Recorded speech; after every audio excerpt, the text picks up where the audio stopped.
Why do people keep using the Kubler Ross stages when it's not for loss, but terminal illness? It's a challenging question, and here's why. You'll hear this criticism like, these were terminal illnesses. They were never adapted for grief.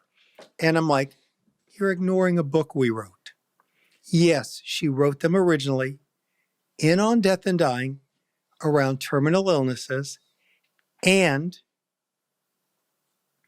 she did mention they worked for grief in her first book, On Death and Dying. In 2000, we formally adapted those stages from dying to grief.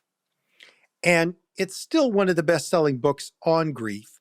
And literally on page 1, we said, there's no one right way, they're not linear, there's no model, and we want to attempt to make sure you understand how they're a little different in grief than a terminal illness. And I always hear the criticism, and I'm like, you didn't get to page 1 yet, did you? It's like contempt before investigation. Like, just go to page 1 of On Grief and Grieving, and you'll see we got you. We're in complete agreement. There you go, Lauralee. I'm sorry for saying your name wrong. Last question. This is kind of what we just spoke about on the episode a little bit, but how do I grieve the loss of my mom? I barely remember. She passed when I was 9, and she witnessed it. Probably a lot of trauma there. You have to grieve the mother you have. And this is just as true for you and I too. We have to grieve the parent we had, and we have to grieve the parent we didn't get. I think that feature. We didn't get those years with them. We didn't get the memories. We didn't get the fights. We didn't get the annoyances. We didn't get the love. So much we missed.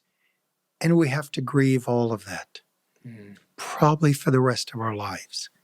And I think that's a really tough thing that, whether it's you, I, or her, those early losses sit deep within us.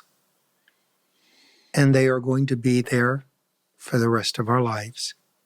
And I think one of the hardest things in my journey is to realize it doesn't matter how many amazing women I meet or how many women I can get that make me think about, oh, this friend's like my mom would have been, or that person's caring like my mom. And there will never be a replacement for my mom. Yeah, that's a tough one. I think it's tough. I think for me, what works for me now, 20 years later, are those conversations.